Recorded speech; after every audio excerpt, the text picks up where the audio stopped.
Gracias por acompañarnos una semana más en Expresión Estudiantil. Hoy desde la Casa de Morazán en el centro de Tegucigalpa. Conversaremos con un grupo de estudiantes de la carrera de Historia, jóvenes que llevan a cabo investigaciones que contribuirán a la construcción de la identidad nacional. Bienvenidos.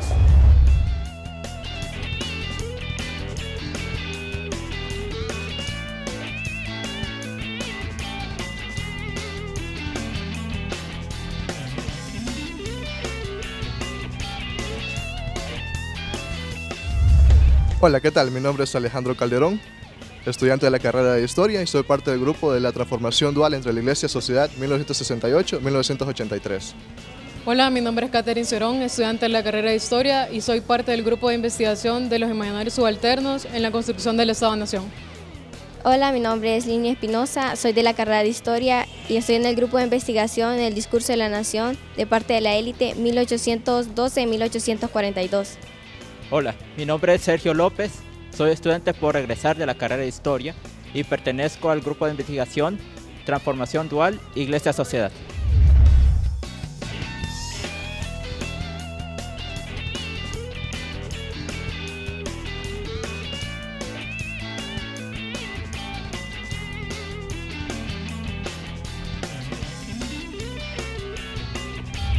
Jóvenes que llevan a cabo investigaciones desde ya hace varios meses, así que quisimos conversar con ellos en el marco de las celebraciones de independencia de Honduras. Bienvenidos a Expresión Estudiantil.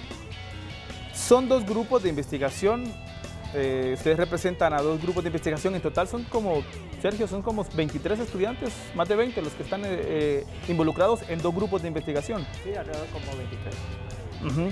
Y los temas que están abordando, Alejandro, menciónenos uno, el tema que usted está investigando. Claro. En este caso estamos investigando lo que es la transformación dual entre la Iglesia y la sociedad desde 1968 hasta 1983. Lo que tratamos de investigar es la relación y la transformación que se da con el Estado, sociedad, con la implementación de la teología de la liberación en toda América Latina y específicamente en Honduras, con esta relación entre la teología de la liberación y los movimientos campesinos ligados a la reforma agraria. Entonces eso es lo que estamos trabajando. Ya le vamos a pedir detalles entonces cómo les ha ido en esa investigación y por qué seleccionaron ese tema. Y el otro grupo de investigación, Catherine. Sí, gracias.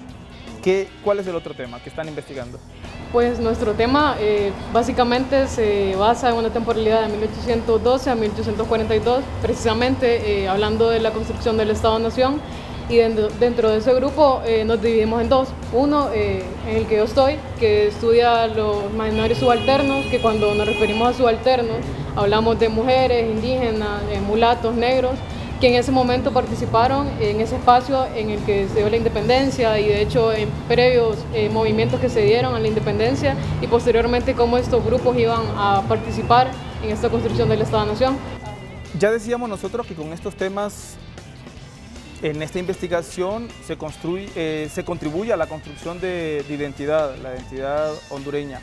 ¿Cómo es que seleccionan ustedes? ¿Por qué ustedes deciden tomar estos temas para investigar, Alejandro? En el caso de ustedes, transformación dual, iglesia, sociedad, ¿por qué les llama la atención como estudiantes?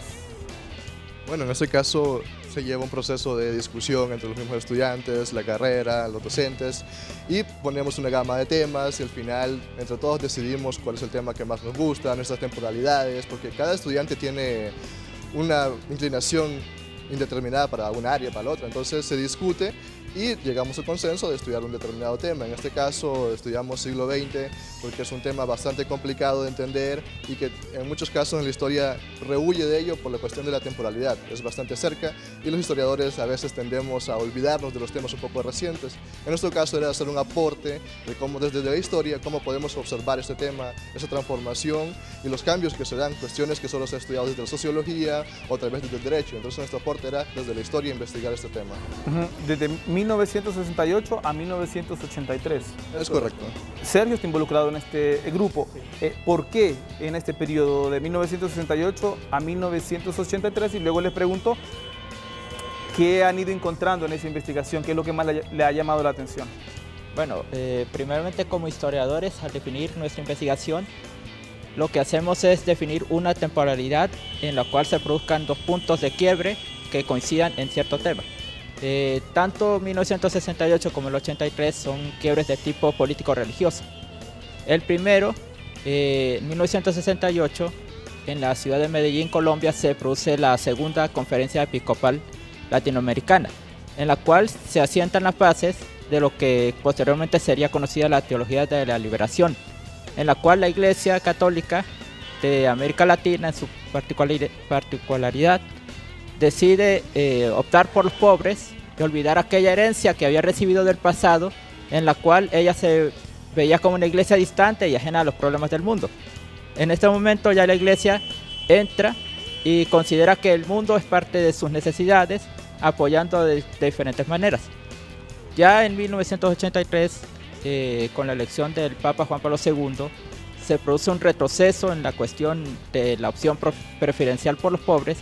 Se instituye el Opus Dei y partes más conservadoras de la iglesia, y por lo cual todas aquellas opciones que había tenido la iglesia son interrumpidas. Básicamente es por eso que tomamos esas dos épocas. En la época de inicio, cuando la iglesia toma esa decisión de ayudar a los pobres y involucrarse en los problemas del mundo, y cuando ya la iglesia decide romper con esto. Muy bien, ¿qué es lo que más les ha llamado la atención en este caso, Alejandro? Transformación dual, iglesia, sociedad.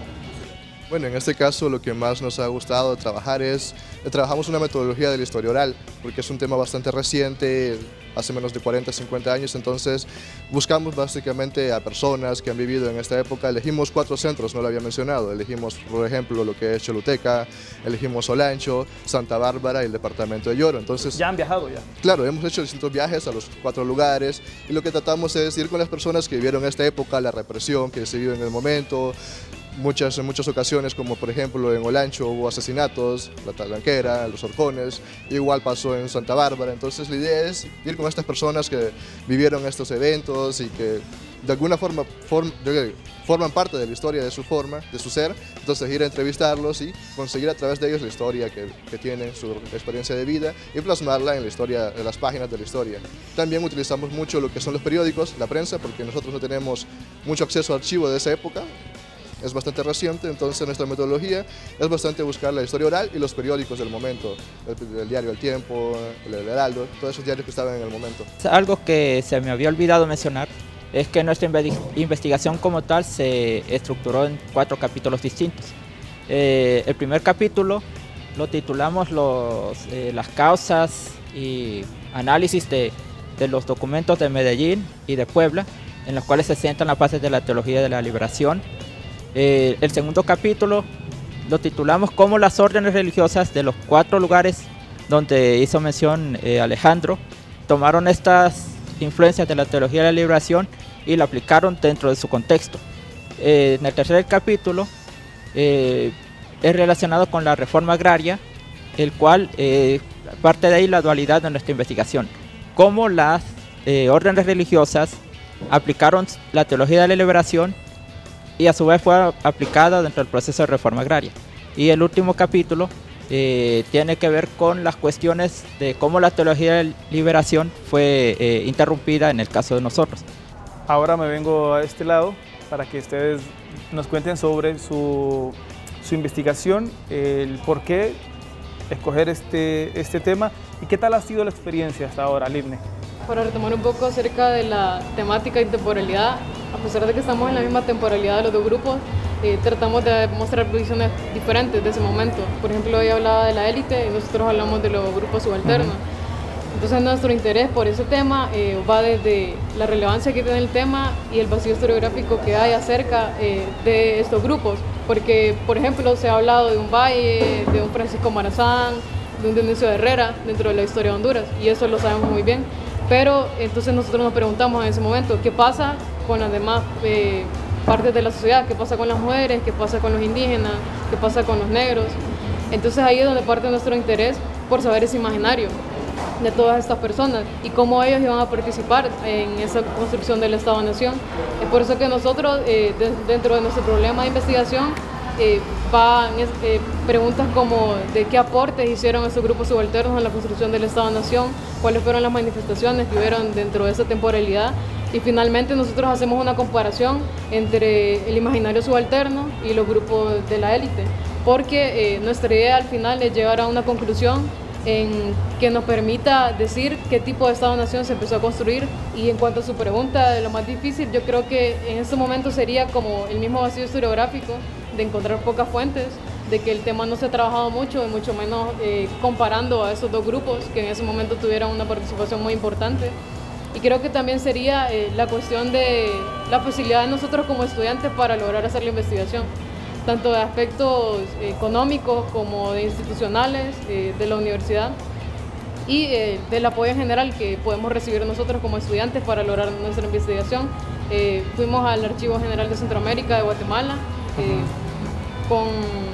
porque la Universidad de San Carlos de Guatemala nos brindó el hospedaje en una casa de allá de estudiantes, y la universidad nos proporciona el transporte. Entonces yo creo que el ayudar a estudiantes para este tipo de investigaciones también es impulsar a la academia, impulsar ese deber que tiene la academia con la sociedad de producir conocimiento científico, en bases científicas en las que realmente nos haga hablar y que nos haga repensar un poquito de lo que estamos ahorita y contrastarlo con la historia, porque de eso se trata, poner en discusión desde lo académico y lo científico lo que es la historia y todo lo que tenga que ver con el Estado-Nación. ¿Cómo están haciendo con el financiamiento? Brevemente, coméntenme. ¿Quién me comenta? Sergio. Bueno, primeramente, en el caso de nosotros, hemos tenido muy poco financiamiento de parte de la universidad, más que todo con la cuestión del transporte. Únicamente la universidad nos ayuda en esa parte. De ahí la cuestión de la alimentación y el hospedaje ha corrido en la mayoría de los casos de nuestra cuenta. Así que vale la pena reflexionar que a pesar de que en la universidad se han aumentado ya estas líneas, presupuestos para la investigación, falta bastante todavía. Y a eso apelamos, a que la universidad cada día vaya aportando más, financiando más la investigación a todo nivel, y al nivel de los estudiantes pues es sumamente importante que se haga. Vamos a continuar con una segunda parte de este programa. Estamos aquí desde la Casa de Morazán, en el centro de la ciudad, un espacio sumamente importante que todos debemos conocer. Ya haremos brevemente un recorrido también aquí con los estudiantes de historia que están aquí en este programa.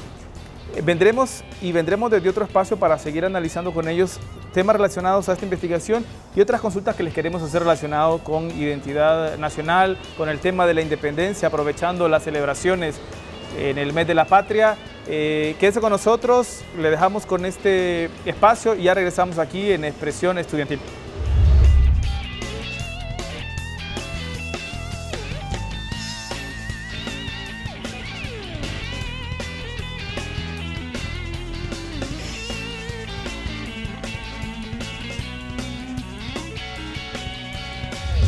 Seguimos desde el centro de la ciudad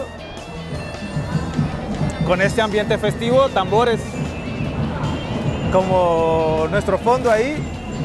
Yo quiero preguntarles en torno al trabajo que ustedes hacen de investigación, ¿por qué la ciudadanía, por qué la sociedad debe conocer estos temas que ustedes están investigando, Sergio?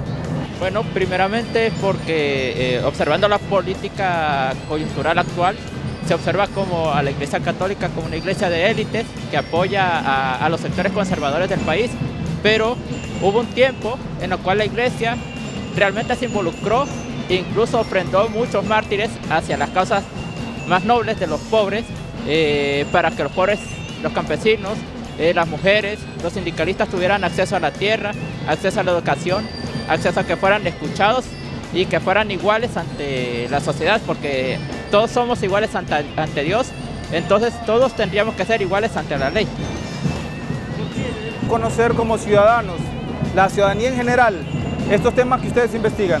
Bueno, yo creo que ese es el punto más primordial para nosotros, pasar de una investigación académica a lograr que toda la ciudadanía entienda nuestro tema, no tanto desde un punto de vista académico, sino que ya llevarlo un poquito más a nuestra realidad, pues, y cómo hacer entender que la ciudadanía entienda estos temas, pues, compararlos quizás con la actualidad y hacer un poco de historia y compararlos con la época que nosotros estamos estudiando, pero también tiene que ver bastante con la identidad nacional, porque para poder lograr esa identidad nacional hay que tener un poquito de memoria histórica, que la memoria histórica debe de estar arraigada entre nosotros. Para que realmente podamos formar una identidad nacional es necesario conocer la historia, y para eso estamos nosotros, para hacer esos hallazgos, para mostrárselos a la ciudadanía y ver de qué manera seguimos construyendo esa identidad nacional. Sumamente importante la labor de los historiadores, y en este caso de conocer, ya lo decían ustedes, la historia para construcción de ciudadanía, de identidad nacional. Hemos hecho énfasis en esto. ¿A qué nos referimos cuando hablamos de identidad nacional? Bueno, creo que antes de hablar de identidad nacional, deberíamos de hablar de identidades nacionales, porque el Estado como ente controlador tiene una identidad nacional para el país, ¿verdad? Pero también debemos hablar de las pequeñas identidades, por ejemplo, los grupos étnicos, las minorías de distintas razones. Entonces, antes de hablar de una identidad nacional, creo que deberíamos de hablar, desde la historia, desde cualquier otra ciencia, de las identidades, ¿ok? Porque no solo es una identidad, sino que son varias identidades. Por ejemplo, yo que pertenezco a un grupo indígena, en este caso a los miskitos, tengo una identidad propia, que es muy diferente a la identidad que tiene cualquier persona de los que viven en el centro o en las periferias de Tegucigalpa. Entonces, la identidad no solo debe considerarse como una identidad nacional, tan grande, tan abstracta, porque hay identidades pequeñas, concretas, que estas son las que deben de cultivarse para que cuando tengan una pertenencia a un determinado territorio, a una determinada cultura, formen parte ahora sí de una identidad más grande, una identidad más abstracta. ¿Qué más decir sobre identidad? Como decía Yacer, la identidad forma varias identidades, pequeñas identidades, porque no solo el sentido de pertenencia nos hace formar parte de nuestra identidad, sino que las tradiciones, los ritos de varias etnias de Honduras, también el aporte histórico, como decía Catherine, para tener identidad hay que tener un poco de conciencia histórica. Y como hondureños, ¿cómo estamos como hondureños en cuanto a identidad? ¿Qué pueden decir ustedes? En cuanto a la conciencia, hablaban, tener conciencia de esa identidad y tener en cuenta nuestra historia también. ¿Qué, desde su punto de vista, Sergio, análisis puede hacer? Bueno, creo que lamentablemente como hondureños carecemos de identidad. Muchas veces cuando ¿Carecemos de identidad o necesitamos fortalecerla? Creo que ambas cosas. Primero, ¿cómo así? Vamos a ver, explíquenos. Bueno, primero, cuando nosotros emigramos a un país de manera legal o ilegal, si nos vamos quizás 2 meses, 6 meses o un año, tendremos a adaptar la pronunciación del país, su cultura, pero rápidamente olvidamos lo que nosotros somos. Y adaptamos rápidamente la cultura de otros países, pero cuando vemos que hay extranjeros que vienen aquí, viven 10, 20 o hasta 30 años y ellos siguen siendo parte del país. Yo creo que también es importante preguntarse, cuando uno habla de identidad nacional, ¿es una identidad nacional pensada desde qué grupo? Entonces yo creo que... Interesante, una identidad nacional pensada... ¿Desde qué grupos? ¿Desde qué grupos?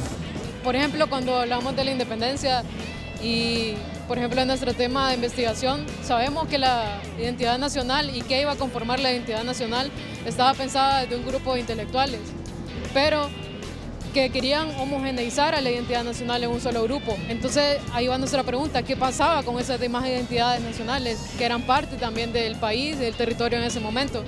Entonces, es preguntarnos y traerlo a la actualidad, pues, en este momento, ¿quiénes están liderando esa conformación de identidad nacional más allá del simbolismo de banderas, de escudo?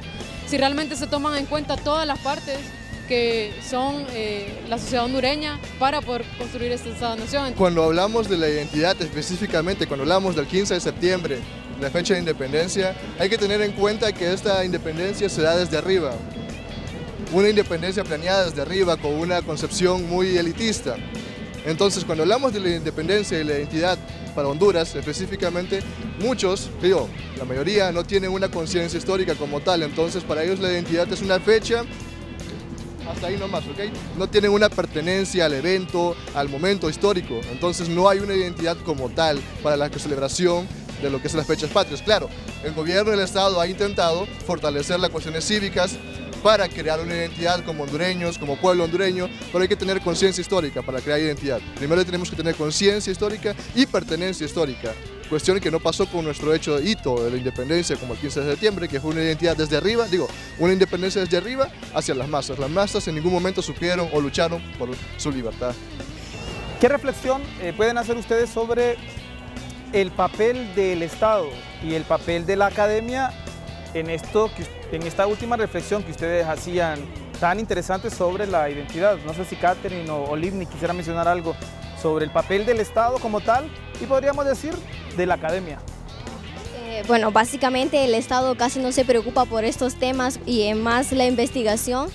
En realidad la academia, por ejemplo, sí hay investigaciones, pero necesitamos como un apoyo del Estado que incentive a crear espacios de investigación, más la investigación científica, porque esto es un aporte a la identidad nacional, no solo a la nación, sino que a la población en general, y como ciudadanos tenemos que conocer la historia.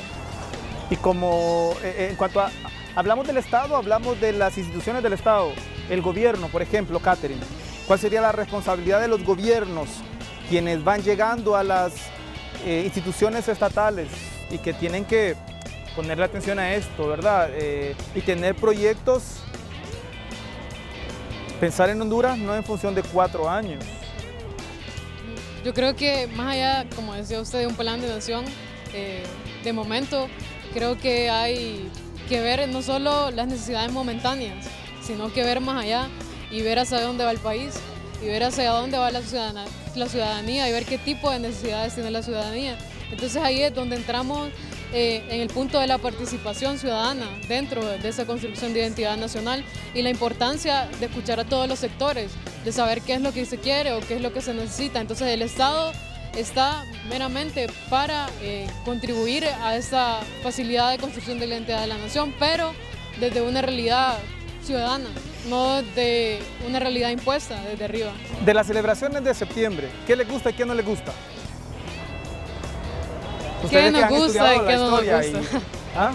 Yo creo que sería bueno mencionar aquí en este espacio que muchas personas piensan que realmente celebramos nuestra independencia porque desde ese momento dejamos de depender de la corona española, pero sabemos que luego hubo una anexión a México, una federación centroamericana y que de hecho cuando se da la independencia no se sabía qué hacer en ese momento. Yo veo que ustedes no quieren herirse susceptibilidades. Sí, por eso no quieren decir qué les gusta y qué no les gusta, pero creo que sí debe quedar claro que fechas como esta no pueden pasar desapercibidas. Claro, ¿Por qué? Porque justamente estas fechas y estos temas son los que motivan a la investigación como ha pasado con ustedes. Creo que podríamos diferir un poco, o sea, Honduras como país sí tiene conciencia estructurada, pero la cosa es que esa conciencia debe pasar no solo allá a ser demasiado abstracto, sino que debe llegar hacia el punto donde todos lo conozcamos, ¿ok? La conciencia histórica sí está, porque todo país tiene historia, todo país tiene un pasado, ¿ok? Pero la parte es que todos deben de conocer ese pasado. Entonces ahí donde creo que la academia debe formar un papel muy importante. Los educadores, los maestros, específicamente la Academia de Historia, debe formar para crear esa conciencia hacia los niveles bajos. La academia, en caso de la universidad. ¿Qué es lo que más les gusta de los hondureños a ustedes? Cuando hablamos, bueno, cuando hablamos de identidad, cuando hablamos de hondureñidad, tenemos justamente esa identidad, cierta identidad, o poca o mucha, y depende de quién lo vea también. Sergio tiene su propia opinión y decía carecer, que carecemos, pero ¿qué de lo nuestro o de cómo somos los hondureños les gusta más? ¿Qué es lo mejor que tenemos como hondureños? Considero que como hondureños creo que lo mejor que tenemos como país, como personas, es esa calidad humana. ¿Sí? Donde sea, donde vayamos, siempre nos van a tratar. O el hondureño se conoce donde sea, ya sea por la forma de hablar, por la forma de ser o por la amabilidad que tiene a donde va, siempre es muy muy, ¿cómo se podría decir? Muy tranquilo, muy modesto. El hondureño siempre se va a reconocer por esas cualidades. Catherine, ¿qué es lo que más le gusta? ¿Qué podemos destacar de los hondureños? Bueno, a mí creo que ya estudiando un poco hasta ese momento de la carrera, creo que lo que más me gusta de la sociedad hondureña es su resistencia. Su resistencia vista desde muchas perspectivas, de hecho desde la independencia, vista desde muchos procesos históricos, cómo la sociedad hondureña ha logrado resistir muchos procesos difíciles en la historia, pero aún así logra salir de eso. Entonces yo creo que es esa línea histórica que nosotros tenemos como hondureños, que resistimos a muchos cambios, pero también queremos esos cambios pues, y luchamos por esos cambios. Entonces yo creo que esa resistencia y esa lucha para mí es admirable. Livni, breve, ¿qué es lo que más le gusta de Honduras, de los hondureños? Bueno, lo que más me gusta de los hondureños es que siempre sobresale una persona, como decía Catherine, que se opone al sistema, como podemos decir, no sé, Francisco Morazán, que se opuso también a anexarse a México, o sea, más que todo crear una patria grande y una sociedad más grande como la nación hondureña o Centroamérica unida. Muy bien, vamos ya finalizando Expresión Estudiantil esta semana. Yo no sé si decirles 30 segundos para una reflexión final será muy pocos, considerando que son historiadores, tienen mucho que decir, pero van a tener que sujetarse. 30 segundos, Alejandro, una reflexión final sobre este interesante tema del que hemos estado hablando hoy desde la Casa de Morazán, aquí también desde aquí del centro de la ciudad, lo que conocemos como la calle peatonal. Reflexión final y vamos finalizando el programa de esta semana. Creo que en todo caso la reflexión iría más a la cuestión de que debemos de crear conciencia todos nosotros, estudiantes, profesores, y que esta conciencia pase a formar parte de toda la identidad, ¿okay? Así como vimos hace rato a los niños tocando los tambores, celebrando el 15, eso es parte de esa conciencia y creo que es muy necesario. Bueno, yo creo que sería poner en discusión y en toda la sociedad en general lo de la identidad nacional, lo del Estado-Nación, repensar el Estado-Nación desde la historia quizás y abrir estos espacios, por ejemplo, como este de debate o de análisis, en que realmente nosotros los hondureños lleguemos a concretar una propia opinión de lo que pensamos como identidad nacional y así ir consolidando eso, pues, porque de eso se trata, que todos entremos en debate y podamos al final lograr tener un análisis. Muy bien, Livni. Bueno, manera de conclusión sería que hay que reescribir la historia un poco porque necesitamos una verdadera idea de lo que es la historia en Honduras, no como nos han contado desde la escuela, una historia completamente diferente de la real. Muy bien, hay mucho que decir, mucho que analizar, mucho que criticar, mucho que admirar y de lo cual también sentirnos orgullosos, sentirnos alegres de ser hondureños, buscar también de alguna manera por nuestros propios medios, investigar, leer, estudiar, analizarnos y reflexionar sobre también ese sentido de pertenencia que cada uno de nosotros tiene, analizarnos qué estamos haciendo como ciudadanos, como hijos de este país y ver qué podemos hacer para mejorar como ciudadanos, ya para contribuir también al desarrollo de esta nación. Tema interesante, quedará mucho por delante por decir y estaremos pendientes a esos proyectos de ustedes cuando los presenten a la sociedad, esas investigaciones, esos hallazgos que ustedes han estado haciendo desde la academia, que también vale la pena mencionar que sus catedráticos están muy atentos también a eso. Es admirable ver a los catedráticos siempre compenetrados con sus estudiantes, asesorándoles y muy de cerca de las labores en investigación de los estudiantes. Gracias Alejandro, Sergio, Catherine, Livni, estudiantes de la carrera de Historia de la Universidad Autónoma por habernos acompañado en Expresión Estudiantil esta semana. Un grupo de estudiantes, bueno son 4, pero en realidad cerca de 23, 25 estudiantes de Historia quienes tienen varios proyectos de investigación, así que conocimos un poco hoy de ellos. Adelante y felicidades, éxitos. Gracias a usted por habernos acompañado esta semana en Expresión Estudiantil, aquí en UTV, el canal universitario de la cultura. Le esperamos, si el Señor lo permite, la próxima semana.